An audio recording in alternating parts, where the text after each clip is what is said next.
You might be familiar with the Tanjong Pagar train station, but what if I told you that in the 1930s, trains used to stop right here at Tank Road? Or that trains used to pass overhead right here at Orchard Road? The first train lines were built in Malaya to transport tin from the mines. $1 million was funded for this project to build a train line from Tank Road to Kranji and to Woodlands. And so land was sold to the Federated Malay State Railway for a total of 999 years or forever. However, the train line had its own set of issues. With a bunch of air-grade crossings like this, every time a train had to pass through, everyone would have to stop and wait. That was a hassle and it caused traffic jams all over the city. Not to mention, the train would pass close by to the shophouses along Emerald Hill, which would certainly piss Emily off. And so trains were realigned to run over and under roads on truss bridges like these. With only a few stations along the line, passengers could take a train from Singapore town to all along the west coast of Malaysia. My entire adult life, I have believed with merger. And just like that, the Federated Malay State Railways, now KTM, was a foreign company owned by a foreign government holding plots of our land, not a vibe.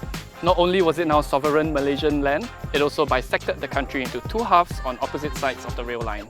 So, to come to a compromise, a bilateral agreement was signed in 1990 known as the Points of Agreement or POA. This agreement will allow the train station to shift from Tanjong Pagar to Kranji and allow both countries to jointly develop these plots of prime land. The POA fell through, with Mahathir's government refusing to move the checkpoint unless 3 additional plots of land at Bukit Timah was included in the deal. Who knew something as boring as a train line could cause so much problems between Singapore and Malaysia? One of the results of this was a peculiar arrangement where you would enter Malaysia even before you leave Singapore, and you wouldn't even get an immigration chop. Only 20 years and 5 Prime Ministers later were we able to break the deadlock, with a land swap of 6 prime land parcels, 4 in Marina South and 2 in Rochor. And the land will be jointly developed by Singapore and Malaysia's wealth funds, with Malaysia holding a majority stake. These outcomes resulted in 2 very iconic developments, Duo at Bugis and Marina 1. In return, Singapore finally had control of what was like a needle through to the heart of Singapore. And in 2011, Tanjong Pagar train station fell silent when operations moved to Woodlands train checkpoint for good.